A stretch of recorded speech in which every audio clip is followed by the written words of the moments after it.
Hallo und willkommen, schön, dass ihr eingeschaltet habt bei Modelldealer 24 Golf Spezial. Okay, es fehlt noch 7 und 8, die habe ich leider nicht zum Verschrotten, aber dafür 1 bis 6. Wir fangen mal an. Das ist ein Golf 1 GTI von Norev. Der ist jetzt auch zum Verschrotten reingekommen, da fehlen Spiegel zum Beispiel, aber dazu später mehr. Ein Golf 2 GTI von Norev in der neuen Farbe Dunkelrot Metallic. Ein Golf 3 VR6 von Norev. Also ihr merkt schon, Norev ist hier die dominante Firma. Ein VW Golf 4 GTI von Norev, von Revell. Aber ich glaube, Norev hat den ja auch inzwischen rausgebracht.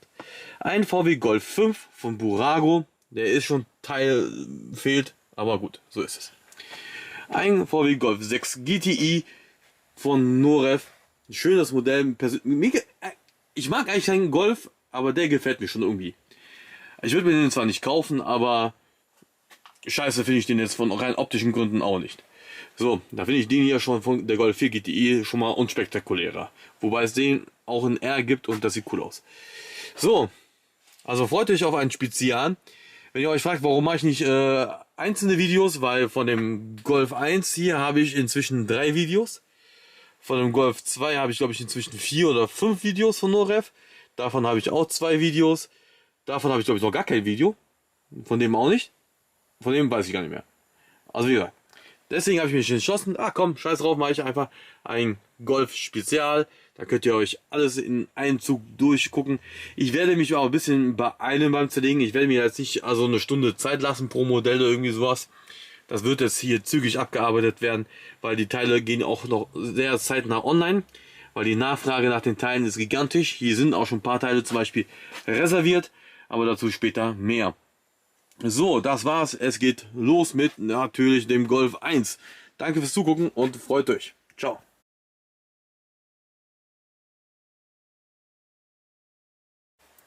Hallo und willkommen beim Golf Spezial Schlachtfest. Ja, es wird, wie der Name schon sagt, halt nur um Golfs gehen. Aber ihr habt ja auch schon den Einleiter gerade eben gesehen. Und da habe ich auch schon alles erklärt. Der erste Kandidat hier ist der VW Golf 1 GTI von Norev. Hier gehen normalerweise die Türen auf. Aha. Schwergängig. Okay. Hier gehen die Türen auf und die Motorhaube. Kofferraumdeckel geht leider nicht auf. Also ich glaube, mir ist aber bis jetzt auch kein Golf 1 bekannt, wo auch der Kofferraumdeckel aufgeht. Also ich bin mir gerade überlegen, ob Sunstart auch nicht, Solido auch nicht, Norev auch nicht. Ja, so viel gibt es ja halt noch nicht. Ja. Teile sind sehr beliebt von dem Modell. Hui! Und deswegen auch das Schlachtfest jetzt. Weil die meisten Teile sind bei mir schon inzwischen ausverkauft. Und die Leute fragen nach mehr Teilen und besonders vom Golf 2, der nachher kommt. Preislich ist dieses Modell im mittleren Segment unterwegs von Norev. Das heißt so zwischen 45 und 70 Euro. Einige Farben bringen, je nachdem wie viel Glück man hat, auch mal ein bisschen mehr. Aber in der Regel sind die in der Preisklasse unterwegs. Manchmal auch mit leichten Defekten auch mal unter 40 Euro zu finden. Ich weiß das, ich habe die nämlich gekauft. So, wir fangen jetzt mal an zu zerlegen, sonst wird das hier noch eine ewige Schlachtnacht. Und ihr wollt ja noch alle 6 gucken, bevor ihr ins Wachkoma fällt. Den Golf 7 und 8 habe ich leider nicht da zum Schlachten. So. Aber die werden bestimmt auch immer mal hier ankommen. Ich sag immer eins, irgendwann habe ich sie alle. Egal wie teuer die sind. So, ich werde mich jetzt auch ein bisschen beeilen, weil Dauerzuschauer meines Channels wissen schon, dass ich dieses Modellauto schon ein paar Mal zerlegt habe. Unter anderem in Weiß, in Rot, in Weiß, Rot und keine Ahnung, noch eine Farbe. Boah, die Schraube fest. So, jetzt muss nämlich das Frontblech hier abgehen. Warum mache ich das eigentlich ab? Eigentlich müsste ich das gar nicht abmachen. Wobei die Nachfrage natürlich immer groß ist. Ne?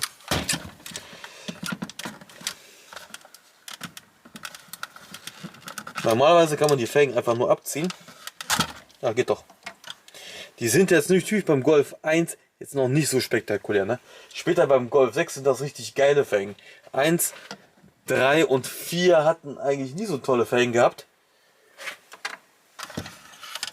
Aber was ich guck, 2 hat ja die geilsten Felgen überhaupt, diese BBS-Felgen.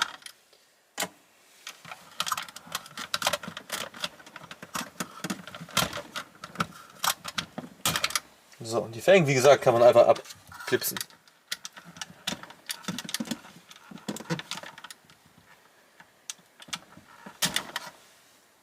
So. Jetzt machen wir uns mal an den Unterboden dran.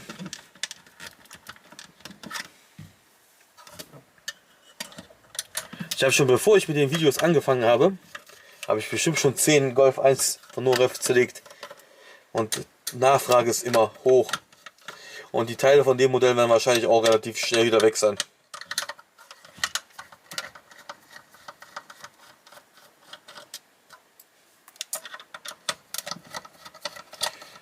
So.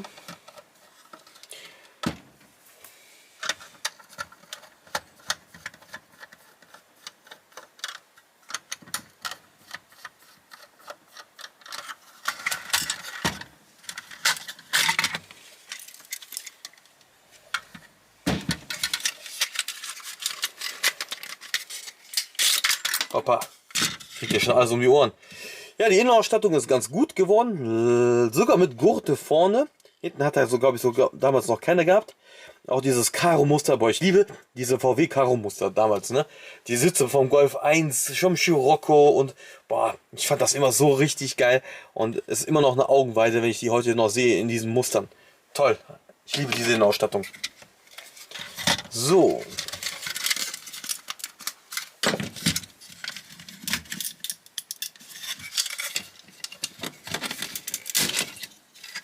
Das sieht jetzt rabiat aus, muss aber sein, weil die sind nämlich mit der Bodenplatte verklebt.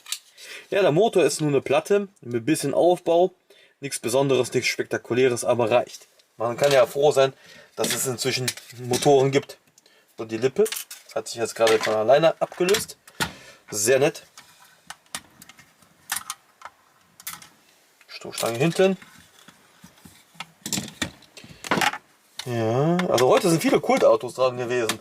Ein DeLorean, ein BMW E30 und jetzt die kompletten Golfreihe. Mann, Mann, Mann, ihr kommt auf eure Kosten.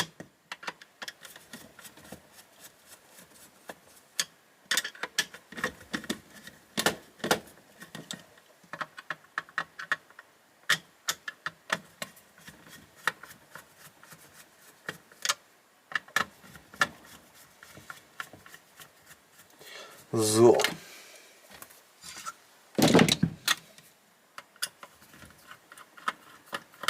Wie viele Schrauben da drin sind, ey.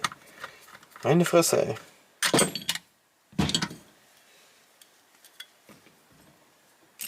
So, Scharnier. Motorbitze. So, Tür. Er kann mir jetzt hier eigentlich, also habe ich gar nicht gesagt, der kam jetzt auf den Schrott, weil die Spiegel fehlen. Das Modellauto war ursprünglich mal neu.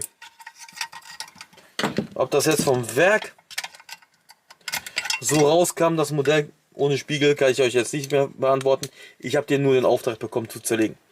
Schönes Armaturenbrett, ne? Auch hier in den 3 Armen hier ganz gut ausgemalt. Da die Anzeigen schön verarbeitet. Schön, ist nicht schlecht. Türchen weg.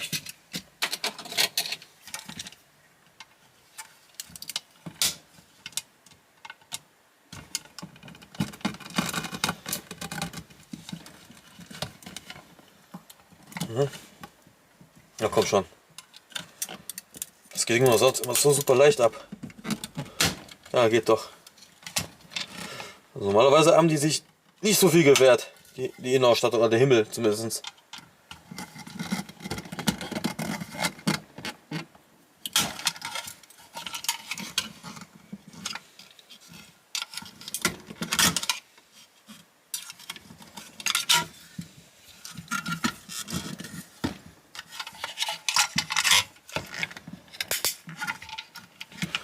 Meine Güte, ey. Was ist los mit dem Himmel?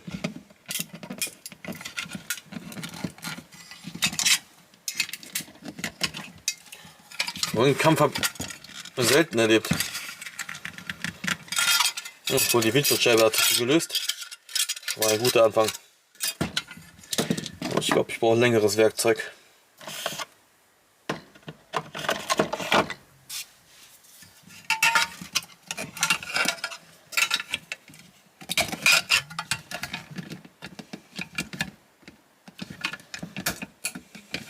Guck mal, jetzt geht der ganze Himmel im Schrott. Meine Fresse.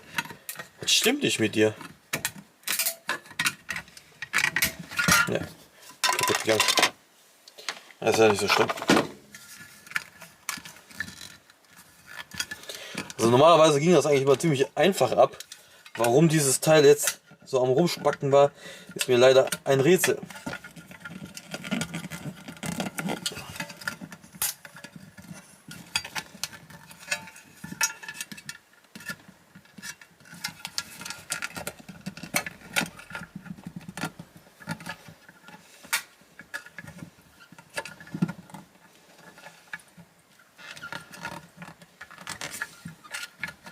Oh, was ist denn jetzt los, ey? Voll verkantet hier alles.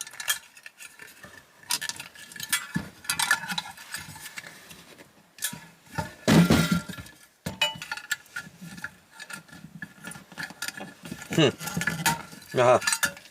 Geht doch.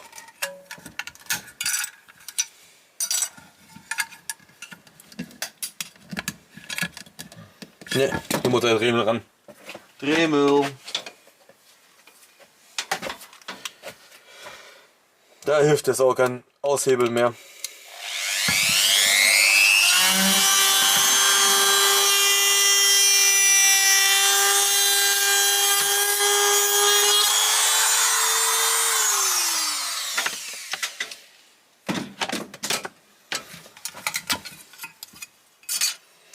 So, Rücklichter, Scheinwerfer, Tankdeckel. Und dann ist dieser Amigo hier auch schon Modellauto-Geschichte wieder.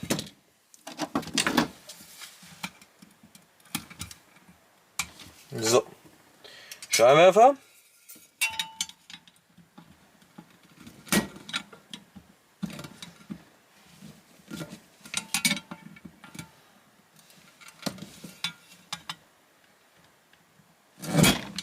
Ein Rücklicht.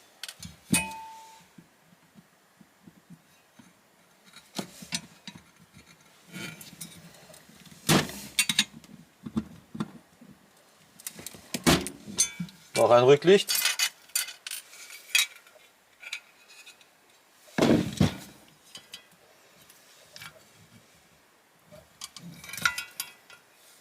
Das Nummernschild abmachen.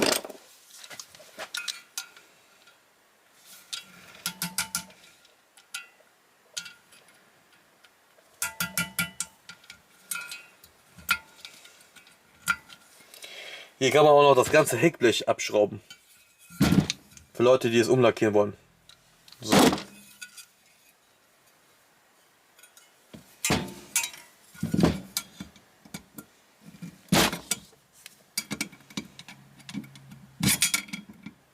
Ne, scheiß drauf.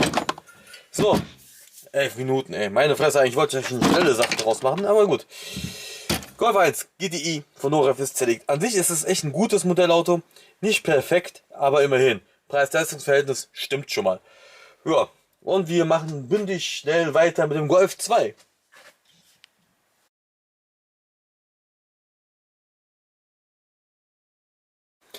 So, weiter geht's mit dem Golf Spezial. Es ist der Golf 2 GTI von Noref in der neuen Farbe Dunkelrot Metallic oder Bordeaux-Rot Metallic. Und ich muss sagen, die Farbe steht nicht schon verdammt gut, ey. Hätte der jetzt noch goldene Felgen, würde das sogar noch geiler aussehen. Na? Oder weiß, ich weiß nicht. Okay, Silber sieht jetzt auch gar nicht so verkehrt aus. Aber irgendwie, die andere Farbe hätte mir besser gefallen. Aber gut, das ist Geschmackssache. Das kann man ja immer noch anpassen. Jupp. Zack, zack, Türen gehen auf, Kofferraumdeckel auf, Motorhaube geht auf. Also richtig geiles Modellauto, was Noref hier zustande gebracht hat. Richtig cool. Gefällt mir richtig gut. Ich bin jetzt kein Golf-Fan, also nicht falsch verstehen. Aber das Modell ist schon cool. Wie gefällt er? Hier steht auch noch mal ein kleinen GTI. Hier auf dem Kofferraumdeckel, also hier an dem Heckblech steht auch noch mal Golf GTI drauf. Man hat sich richtig viel Mühe gegeben. Und diese Farbe definitiv gut gewählt. Mir gefällt sie richtig gut. Ja, und ich denke mal, es wird auch definitiv nicht die letzte Farbe sein, die Norev von dem Golf 2 GTI rausbringt oder von dem CL. So, ich hoffe, die bringen auch die 4 Türen mal raus. Dann bin ich mal gespannt, ob dann auch alle 4 Türen aufgehen.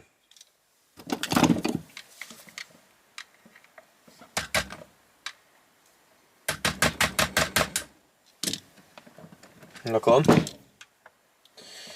Antenne.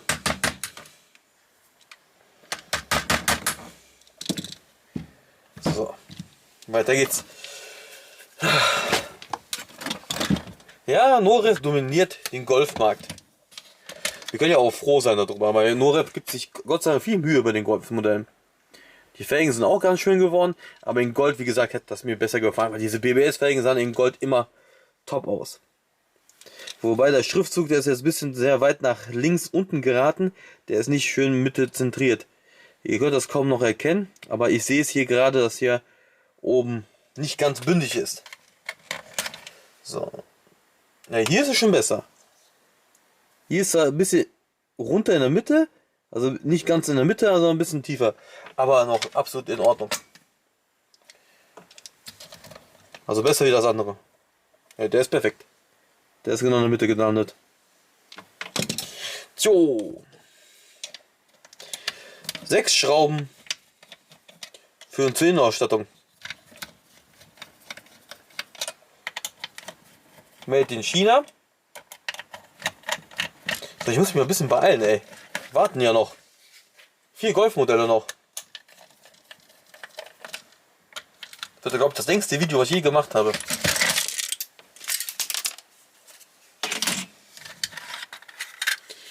Sehr schön. Gurte sind vorhanden, Karo-Muster vorhanden. Hier ist aber leider ein bisschen was schief gelaufen. Hier wurde über den Gurtschnaller geklebt. Seht ihr das? Da. Hier ist mal ein bisschen weggerutscht anscheinend beim Kleben. Und hat man hier voll über den Gurtstraffer geklebt. Das sieht natürlich jetzt voll blöd aus. Aber ansonsten eigentlich ganz gut geworden.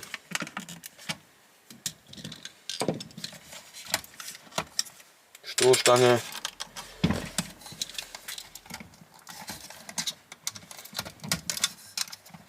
Also zerlegen tut er sich eigentlich einfach. Und das ist wahrscheinlich auch da. Oh, guckt euch das mal an. Produktionsfehler. Silikonlöcher. Da. 1, 2, 3, 4, 5 Silikonlöcher. 6. Langsam läppern sich die kleinen Fehler.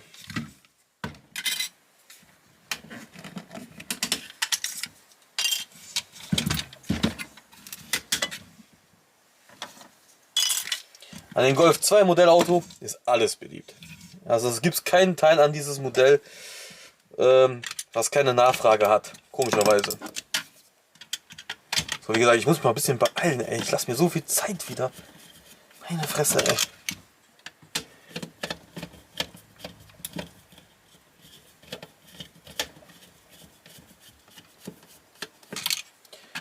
So. Armaturenbrett, Scharniere, Kofferraumdeckel, Armaturenbrett. So. Armaturenbrett ist ganz nett geworden. Hier fehlt leider das kleine VW-Zeichen. Das ist jetzt einfach nur eine platte Fläche. Aber ansonsten ist das Armaturenbrett ganz nett geworden. Ich meine, ich kann mich auch in den Sinn, dass da auch immer GTI drauf stand oder so, ne? Ja.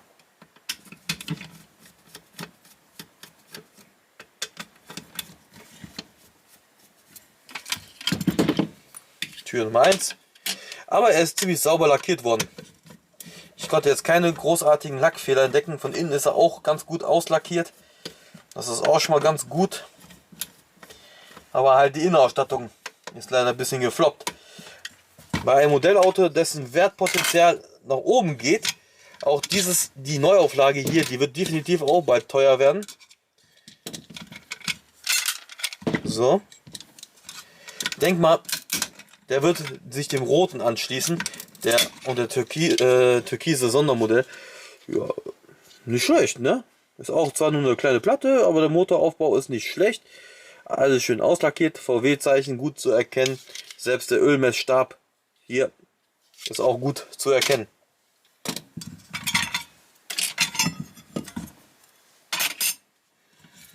Hoppa. Kofferraumdeckel. Ja, der Golf 2 zerlegt sich eigentlich relativ einfach. Ihr solltet da also keine Probleme haben. Ja.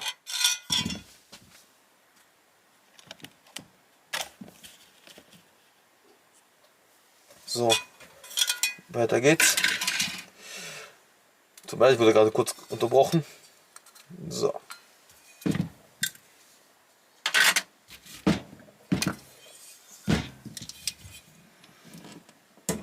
Zack, Rücklicht 1. Also das, wie gesagt, da geht eigentlich ziemlich einfach.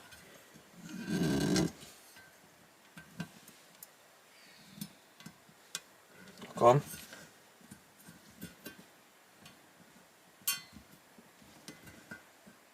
Hey, was ist los, Mann? Jetzt muss ich doch von hinten ran. Na komm schon. So. Jetzt muss ich gut aufpassen, dass ich die Scheinwerfergläser nicht rausdrücke.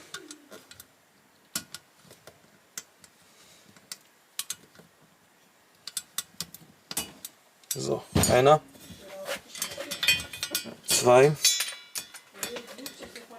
So. So, da sind wir auch schon fast fertig. So, das war's. Erfolgreich zerlegt. So. Es geht noch weiter, gleich überhaupt noch Golf 3, 4, 5 und 6. Also freut euch auf viele Videos.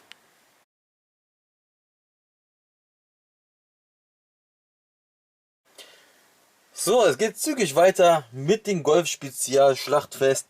Unser nächster Kandidat ist der Golf 3 VR6 von Norev. Den gibt es auch von Otto, ist aber deutlich teurer. Der kostet so zwischen 60 und 90 Euro, mal ein bisschen mehr, mal ein bisschen weniger, je nachdem wie ihr Glück und erfolgreich seid. So, wir fangen auch mal direkt an zu zerlegen, weil ich habe von dem hier schon ein paar Videos. Wer ein Einzelvideo von diesem Modell gucken möchte, ausführliches quasi auch, ne? Der muss dann bei mir in die Videos gehen, untersuchen Golf 3 und dann taucht er irgendwann mal auf. Also wie gesagt, so, schönes Modell eigentlich. Ich mag dieses Blau Metallic, das hat man damals sehr oft gesehen. Das sieht man heute zum Teil immer noch. Und wobei Golf 3 ist ja auch immer seltener werden auf den Straßen. Früher waren sie wie eine Plage, jetzt werden sie irgendwie selten. Irgendwie. Man kann Kofferraumdeckel, Motorhaube und Türen öffnen. Full Open nennt sich das bei den Modellautos. Sehr gut. Material, Metall. Ansonsten, ja gut, die Felgen sind jetzt nicht meine Wunschfelgen gewesen, aber gut, ne?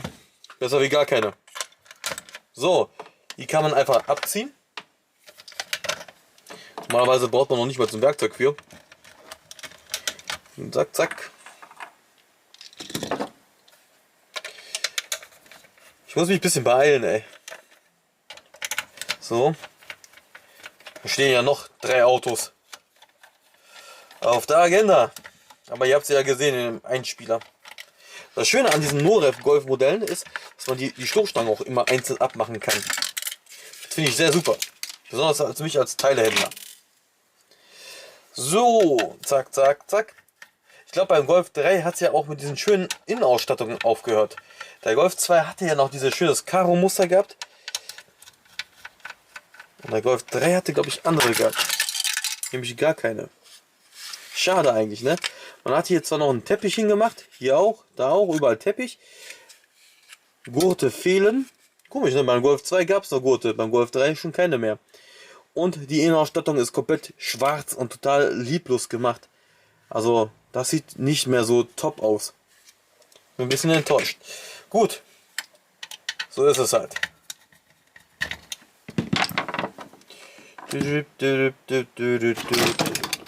So, da. Großer Schraubendreher brauche ich. Der Golf 3 von Norev zerlegt sich eigentlich relativ einfach. Da braucht ihr nicht studiert haben oder was auch immer. Das kriegen auch Amateure ganz gut hin. Man sieht es auch bei eBay, da gibt es ja en masse getunte Golf 3 von Norev. Und ja, als Modellauto eigentlich nicht selten. Das ist auch eine Frage der Zeit, bis auch andere Hersteller den auf den Markt bringen. Bis jetzt sind es ja nur Norev und Otto. Ich denke mal, Solido wird bestimmt auch noch nachrücken. Weil Solido geht ja zu Otto und das wird bestimmt nicht mehr lange dauern. Und mal gucken, vielleicht kommen ja auch noch die anderen Varianten vom Golf raus. In guter Erinnerung sind bei mir immer diese Rockstar-Autos, die Pink Floyd, Rolling Stones, Bon Jovi. An die kann ich mich noch richtig gut erinnern.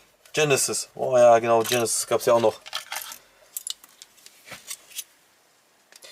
Hier hat man auf das kleine VW-Emblem auf dem Lenkrad geachtet. Beim Golf 2 hat es ja gefehlt. Ansonsten ist das Armaturenbrett auch ganz nett geworden.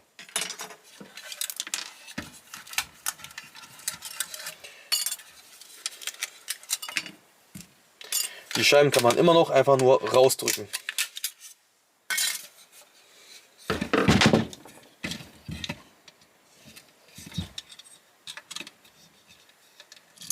Also ich zerlege den Golf 3 jetzt hier nicht zum ersten Mal. Also ich habe schon genügend zerlegt. Darunter auch schon ein paar Tuning-Opfer. Die waren auch schon dabei.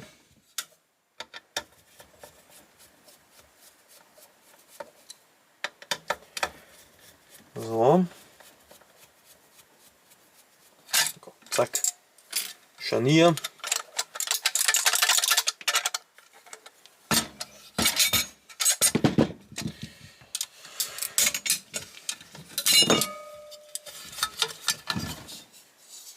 Ja, der Motor ist wieder ein bisschen einfacher geworden. Der Golf 2 hier war ja noch ganz gut.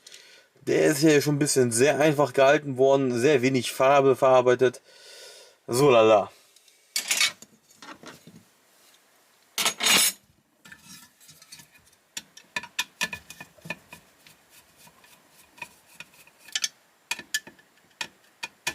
Auch hier ist der Himmel gleichzeitig das Scharnier fürs Kofferraumdeckel.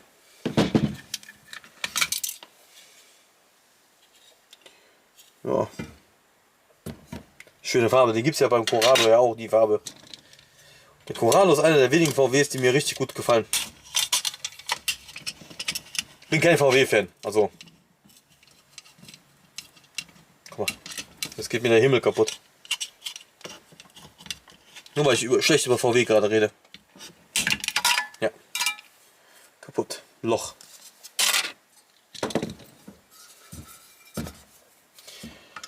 So, auch hier wurden die Stoßstangen verschraubt, Gott sei Dank.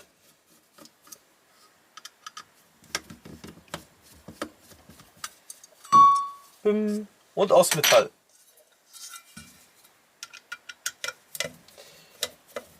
Sechs Minuten. Oh. Und wir sind schon fast fertig. Jetzt sind nur noch die Scheinwerfer, Rücklichter und Nummernschild und Kühlergrill, glaube ich, noch. Dann sind wir eigentlich schon durch. Das müsste in 1-2 Minuten erledigt sein. So, zack.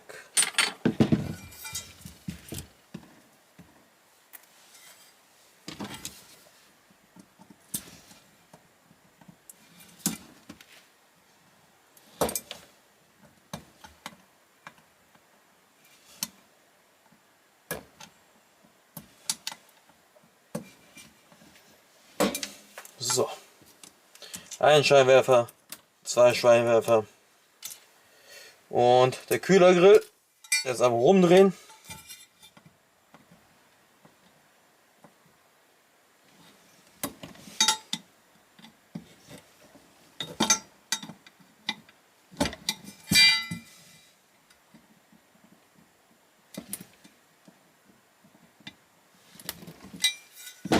So. Jetzt müsste ich die eigentlich nur noch aushebeln können.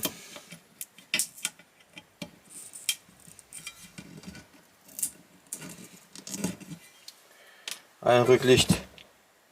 Aber die sind verklebt, komischerweise. Normalerweise haben die eigentlich gar nicht so viel Kleber drauf. So. Perfekt. Erfolgreich zerlegt. Seitenblinker sind nur angemalt, Leisten auch nur angemalt. Die kann man nicht demontieren. Das heißt, wenn ihr das Modellauto umlackieren würdet, dann würde das hier alles leider nicht funktionieren. Ihr müsst sie wahrscheinlich nachträglich ummalen. So, das war der Golf 3. Preislich absolut in Ordnung. Der bewegt sich wie gesagt zwischen 60 und 80, 90 Euro. Manchmal auch ein bisschen mehr, manchmal ein bisschen weniger. Je nachdem wie ihr Glück habt. Und da wird es definitiv auch noch mehr Farben geben. Es gibt ja schon Silber und keine Ahnung, Grün und Rot und Schwarz und keine Ahnung. Aber da wird definitiv noch viel kommen. Da könnt ihr euch sicher sein. Und ich hoffe natürlich, die Rockstar Autos kommen noch. Ne? Pink Floyd, Genesis und bla bla bla.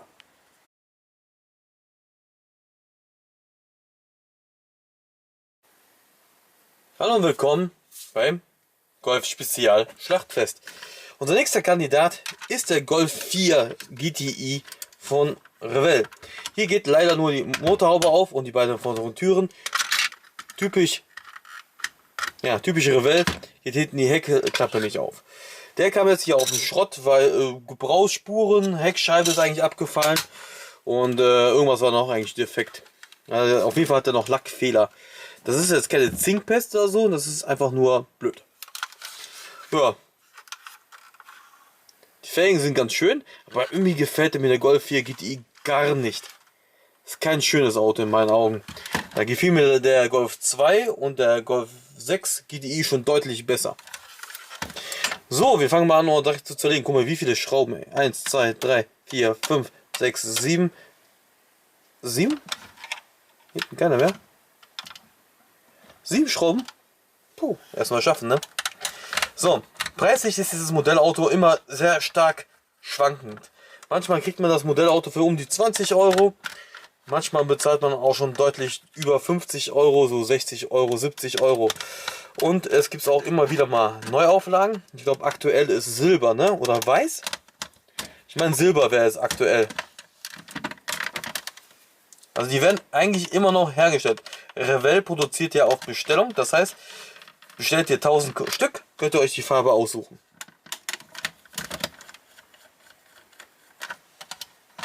Aber erstmal 1000 Stück bezahlen, ne? Ah, kostet ja auch Geld. Zoll und so alles. Kommen ja aus China, die Dinger. So.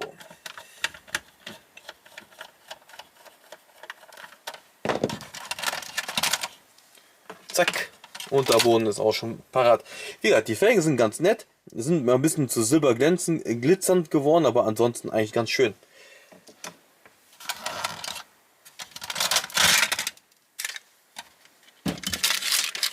So, der Motor ist immer sehr beliebt bei dem Modell hier. Der ist ein Evergreen hier. Aber wie kommen wir jetzt mal zur Innenausstattung? Leider keine Gurte, auch nicht an der Karosserie. Ansonsten, man hat ihn zwar zweifarbig gemacht, aber sieht ein bisschen merkwürdig aus alles. Oh je, staubig der Arme. Mittelarmlehne haben sie auch gemacht, aber keine Gurte. Und hier, das gefällt mir auch gar nicht. Das ist ein Riesenspalt zwischen Seitenverkleidung und Rücksitzbank. Das ist auch sehr blöd gemacht. So, ja, der 1,9 TDI, tatsächlich 1,9 TDI, ist sehr beliebt. Der wird gerne gekauft hier und der wird auch wahrscheinlich auch sehr schnell wieder weg sein. Und weil es ein kompletter Motor ist halt, ne? Das ist das Schöne, man kann den richtig gut wieder irgendwo einbauen.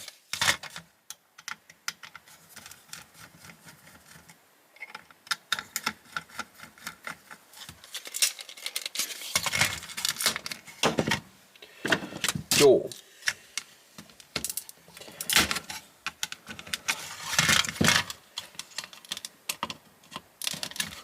Na komm.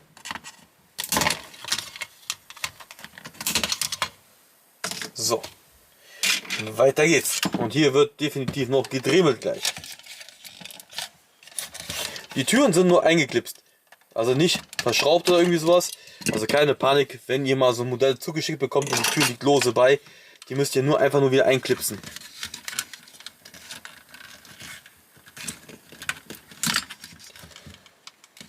Ja, komm schon. Vor Ewigkeiten habe ich mal hier einen Golf restauriert. Und der hat original Audi, wie heißt die mal, Ibis Weiß bekommen von Audi. Das ist was der Audi R8 hat. Und der Audi A8. Ich glaube, den habe ich immer noch im Angebot drin. So. Kreuz. Ne, ich nehme den Kreuz. Teile Nachfrage ist beim Golf 4 von Revell eigentlich immer konstant gleich hoch. So Felgen oder so, die gehen immer. Oh, das Armaturenprinzip sieht ganz nett aus. Schönes großes Display. Lenkrad funktioniert. Oh, das Armaturenbrett ist gut geworden. Zinkpest leidet das Modellauto nicht, aber an schlechter Verarbeitung. Manchmal blättert die Farbe der Rücklichter ab. So, das ist eigentlich das Hauptproblem bei dem Modellauto. Oder der Lack ist halt hinüber. Das passiert auch manchmal. So.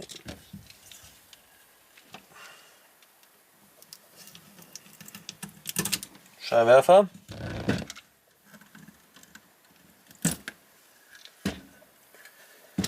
So. Zack, zack, geht hier eigentlich alles ab.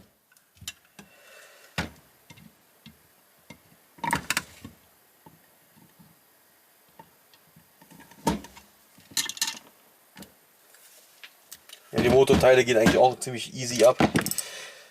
Ja, von dem Golf habe ich schon unendlich viele zerlegt. Auch sehr viele Tuning-Opfer und weiß der Kuckuck noch alles. Also der Golf 4 ist echt einer der am schlimmsten getroffenen Modellautos, was es an Tuning-Opfer gibt. Alle Farben habe ich schon gehabt. Über Gold Metallic, Braun Metallic, Schwarz matt, Weiß matt, Gelb, alles schon gehabt auf dem Schrottplatz. Also ich zerlege dieses Modellauto nicht zum ersten Mal und hundertprozentig nicht zum letzten Mal.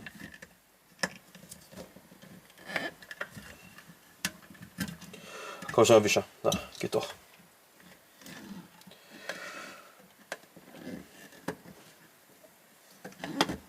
Na komm schon. Kämpft nicht um jeden Millimeter, du Scheinwischer. Na komm. Geht doch. So. Ja, bei den Rücklichtern passiert das auch oft, dass die Farbe abblättert. Warum auch immer.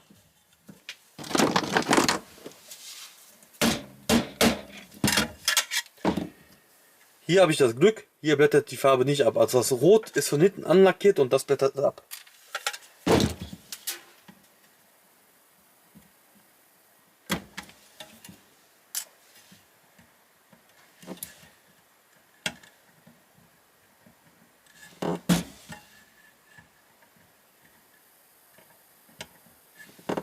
Das Modellauto ist Anfang 2000 rausgekommen. Es gibt den hier auch als, wie heißt es mal, Sondermodell Hannover, Expo Hannover. Ja, da sieht er auch sehr merkwürdig aus. Er hat ja so eine komische Beklebung drauf, in weiß. Aber der hat jetzt auch keinen nennenswerten hohen Wert. Auch wenn das einige Leute sich wünschen, weil es ja Expo-Modell ist. Aber der Wert ist jetzt nicht wirklich hoch. So.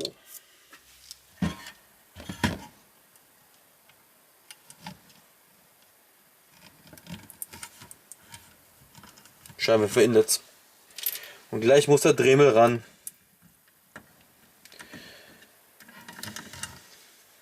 So. Mein Freund, der Dremel und Kamerahasser.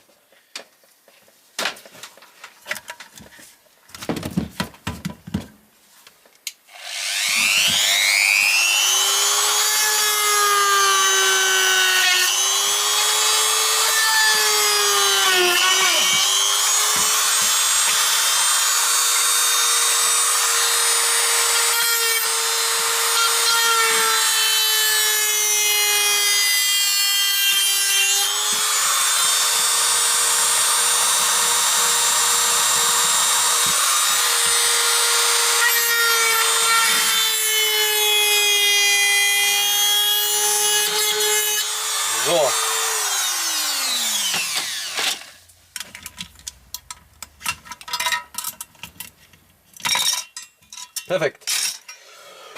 Erfolgreich zerlegt. An sich ist es echt ein schönes Modell. Ich glaube, Norev bringt den auch gerade raus oder hat den rausgebracht und Otto hat den auch. Also eigentlich habt ihr die Qual der Wahl. So, das war's. Jetzt noch 2 Modelle und dann ist die Spezialnacht vorbei.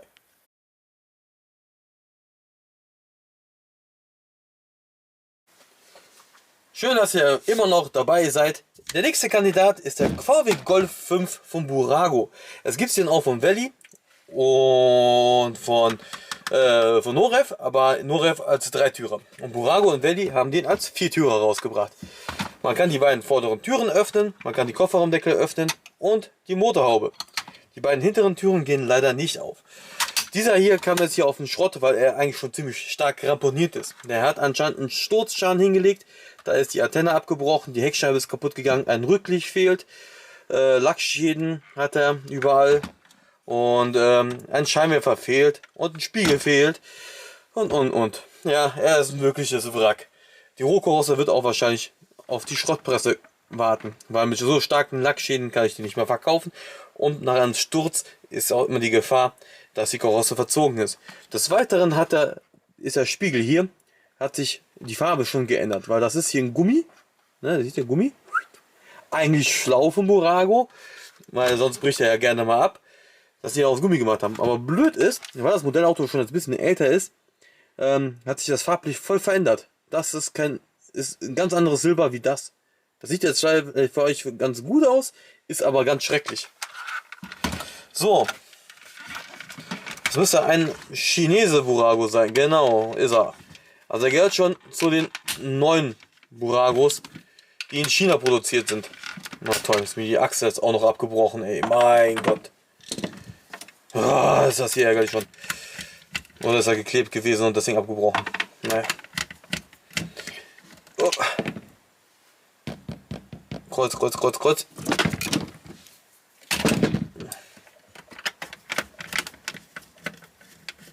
Die Schraube sitzt schon mal fest. Preislich ist dieses Modell jetzt nicht wirklich hoch.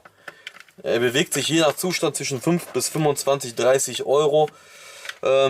Ich hatte mal einmal das Glück gehabt, da hat ein VW-Händler hier irgendwo in Deutschland mal die Dinger mal verramscht. Da habe ich wirklich ohne Scheiß original verpackte Buragos in Silber und Blau für 4,95 Euro das Stück gekauft. Das ist schon ein bisschen lange her. Und ich denke mal, der Händler, der wollte einfach nur sein Kontingent loswerden. Auspuff ist auch kaputt. Diffuser fehlt auch. Mein Gott, jetzt kommen die ganzen Mängel. So, hier fehlt der Diffuser. Nummernschild fehlt auch. Aber Auspuff ist doch noch da. So.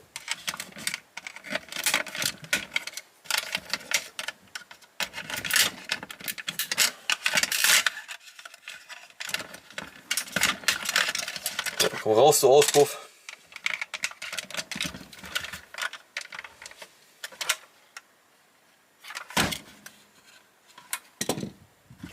Eine Schraube habe ich vergessen. Jawohl.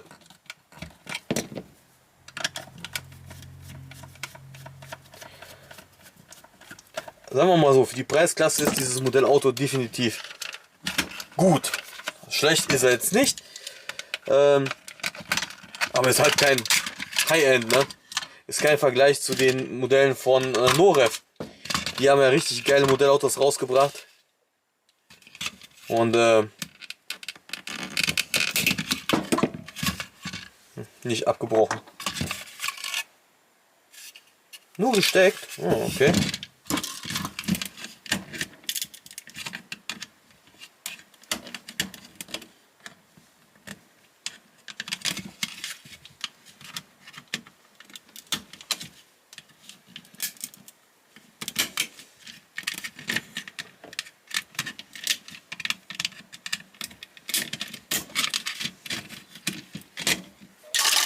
So.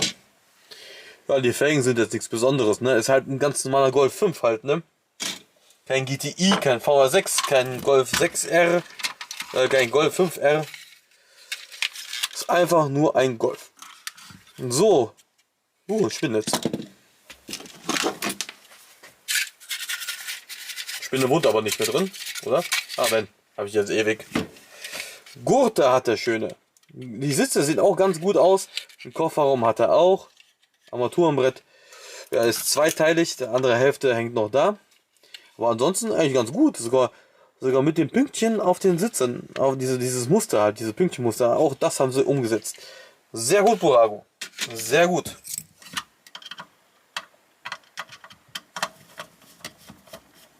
Von Valley habe ich, glaube ich, auch noch ein Video gemacht.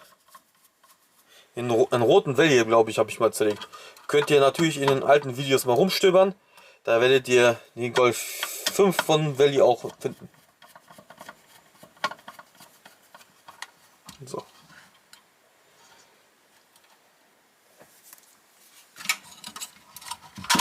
Eine Tür. Zweite Tür.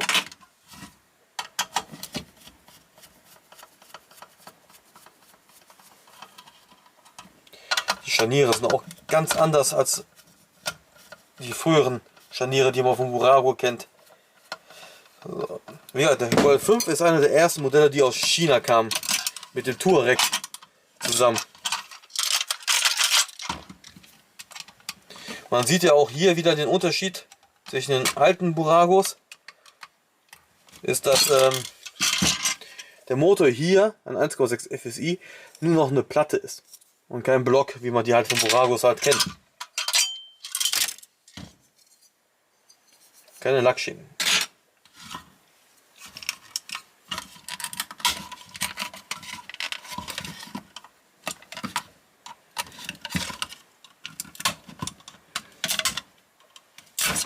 Boom. Ja, scheiße, hier ist ein fetter Kratzer. Mal gucken, vielleicht geht er noch als B-Ware durch. So, die andere Hälfte vom Armaturenbrett. Stoßstangen kriegt man hier leider nicht raus. Kofferraumdeckel geht auch noch ab. Da haben sie es komischerweise von Norev übernommen. Wobei ich weiß gar nicht, ob Norev damals schon gemacht hat. Mit dem Himmel gleichzeitig Scharnier für den Kofferraumdeckel. Damals gab es noch nicht so viele Hersteller, die das gemacht haben.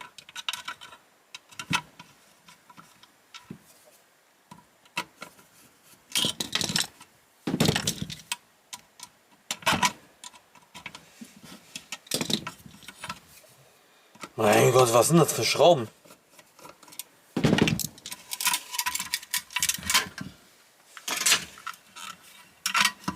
Na, Kofferraumdeckel.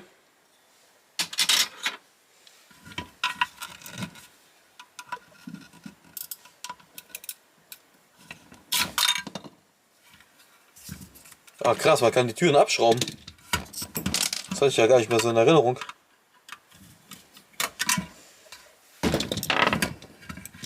Na, werden wir es auch mal gleich mal machen. Weil wie gesagt, die Rohkrosse geht mich eh in die Schrottpresse.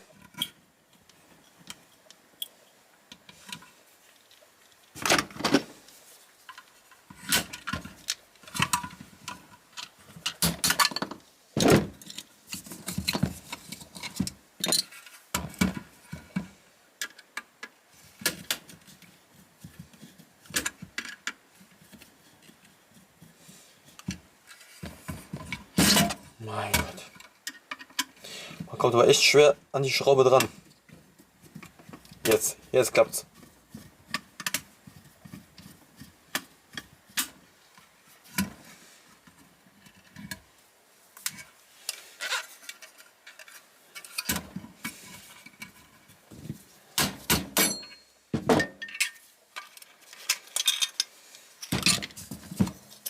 Da ist die Hecktüre.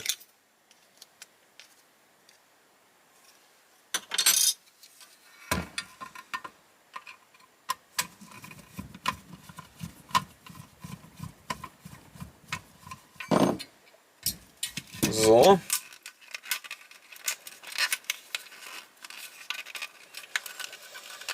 Oh mein Gott.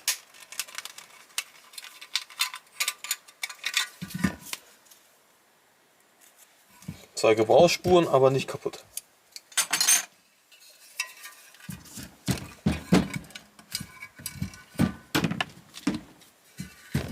So, jetzt noch die einzelnen Scheinwerfer und Rücklichter und Schiebedach abmachen. Und dann sind wir auch schon durch mit dem Freund hier. Dann ist er schon bereit für die Schrottpresse.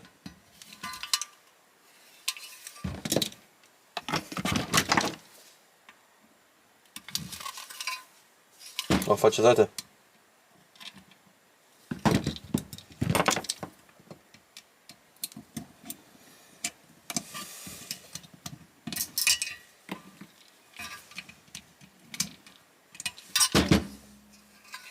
Diese typischen Klipse von Burago haben sie nicht übernommen in China.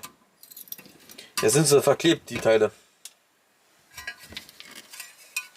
Schiebedach ist zerkratzt, da kann man rohe Gewalt anwenden. So, weg damit. Rücklicht, ach, Emblem. So.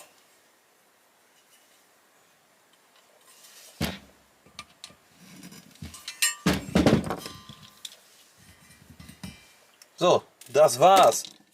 Der Golf 5 von Burago erfolgreich zerlegt worden. Man kann sagen, was man will, aber das Modell ist gar nicht so verkehrt. Geht natürlich wie immer besser, aber sonst in Ordnung. Gut, der geht jetzt in die Schrottpresse, der hat zu starke Lackschäden. Und ja, das war jetzt der Golf 5, der vorletzte. Gleich kommt Golf 6 und dann ist das Golf Spezial auch wieder vorbei. So, weiter geht's.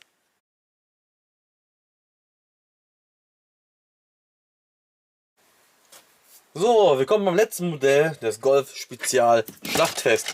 Es ist der Golf 6 GTI von Norev. Er kam jetzt hier auf den Schrott, weil Antenne abgebrochen ist und fehlt. Seitenscheibe ist defekt. Heckscheibenwischer fehlt.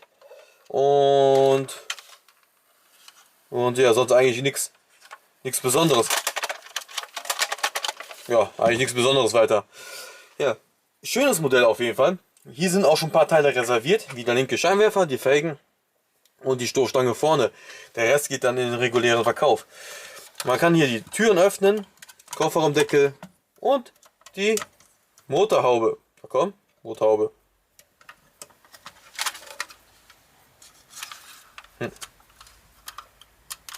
So, Motorhaube. Richtig schönes Modell. Auch der Golf 6 hat endlich wieder dieses Karo-Muster auf den Sitzen, was die beim 5, 4 und 3, glaube ich, nicht mehr gemacht haben. Hat der 6 es Gott sei Dank wieder, aber dazu gleich mehr. Preislich ist dieses Modell stark steigend, also da müsst ihr schon mit höheren Summen rechnen. Selbst defekte Modelle gehen schon für stolze Preise weg. So. Zack, zack, zack, zack. Hier 2 Schrauben, da 2 Schrauben, da hinten 2 Schrauben und dann müsste sich eigentlich die Bodenplatte sich schon lösen. Ihr wisst ja, wie das sich nennt, wenn der komplette Unterboden mit Motor und allem drum und dran bei der Fertigung des echten Autos in der Fabrik sich nennt, wenn das mit einer restlichen Karosse zusammenkommt, nämlich Hochzeit. So, und ich mache jetzt gerade die Scheidung. Ich trenne die Karosserie vom Unterboden.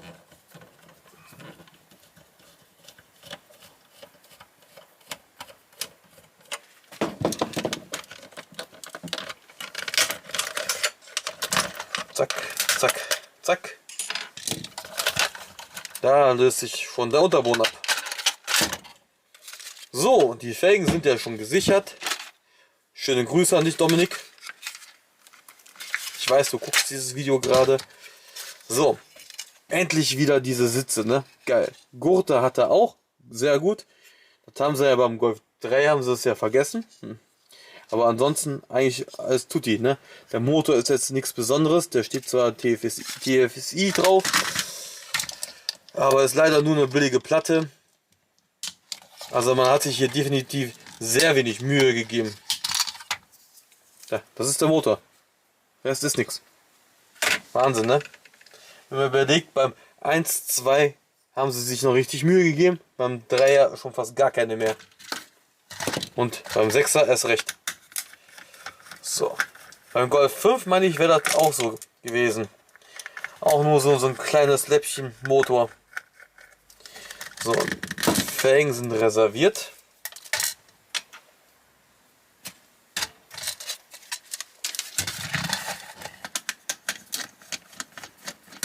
Zack, zack. Aber trotzdem zeige ich euch die jetzt noch einmal.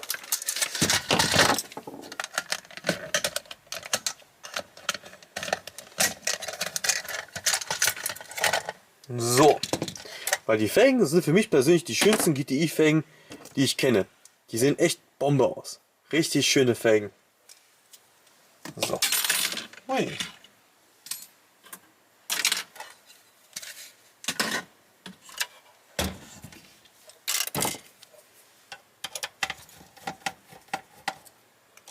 Das Schöne auch hier wieder, man kann alles wieder abschrauben. Stoßstangen hinten kann man abschrauben, Stoßstange vorne kann man abschrauben. Alles wunderbar. Das ist die intakte Seitenscheibe. Hier ist leider die gebrochene. So, die Stoßstange vorne ist auch reserviert und der linke Scheinwerfer. Die sind auch schon bezahlt. So, zack.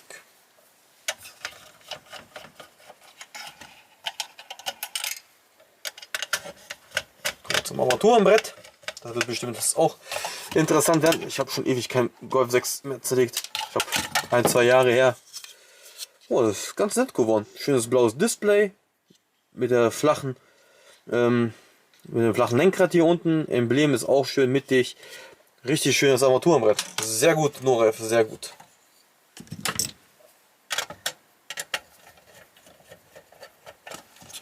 So, Türen.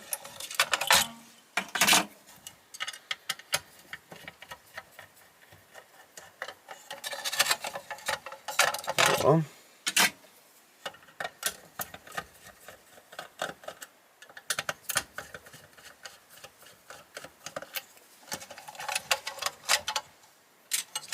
So, Motorhaube ist auch ab. Aber schon eine krasse Entwicklung, ne? Wenn man überlegt, der Golf 1 GTI, der haut jetzt heute kein... Oder warte, sagen wir mal so, auf der Autobahn macht da kein anderes Auto großartig Angst. Ne? Und der Golf 6 oder 7 und 8 jetzt zum Beispiel, also GTIs oder R-Modelle, das sind da schon ein bisschen was anderes, ne? Das sind ja schon richtige Sportwagen.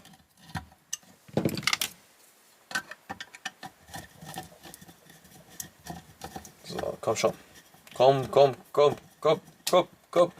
Das war das längste Schlachtfest, das ich je gemacht habe, glaube ich.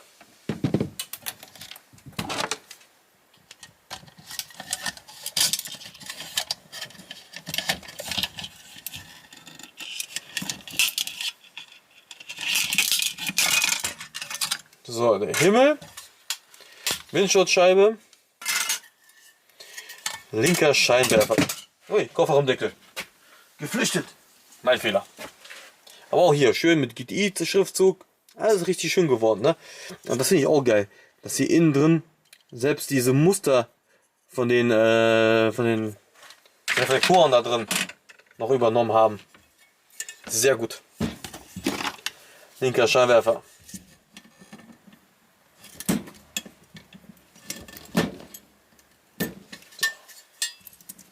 Verkauft.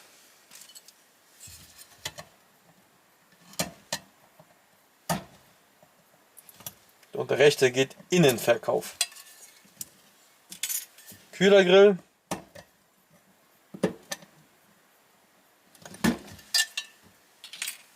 Rücklichter und dann ist dieses hübsche Modellauto auch schon Geschichte. Einer. Zwei. Zack, zack. Zap, zap. Nichts vergessen. Die Rohkorse geht in den Verkauf, der geht nicht in die Schrottpresse. So, keine 8 Minuten hat es gedauert. Eigentlich nicht schlecht, ne? Also definitiv kein Gegner beim Zerlegen. Wenn ihr den umlackieren wollt oder umbauen wollt, dann ist das eigentlich relativ einfach zu machen, wie ihr gesehen habt. Viel ist verschraubt, Gott sei Dank. Und das bisschen, was verklebt ist, das kriegt man Gott sei Dank noch rausgedrückt. So, das war's. Das Golf-Spezial ist vorbei. Ich hoffe, es hat euch gefallen. Ich hoffe, ich konnte euch irgendwie helfen. Die Teile werden hoffentlich heute Nacht noch online gehen. Ich weiß es nicht so genau. Je nachdem, wie lange das alles halt dauert, ne? Und ja. Ich hoffe, ich konnte euch ein bisschen weiterhelfen. Lasst ein Abo da, lasst einen Daumen hoch da, lasst einen Kommentar da, wie ihr wollt. Danke fürs Zugucken und bis zum nächsten Mal. Ciao, Freunde.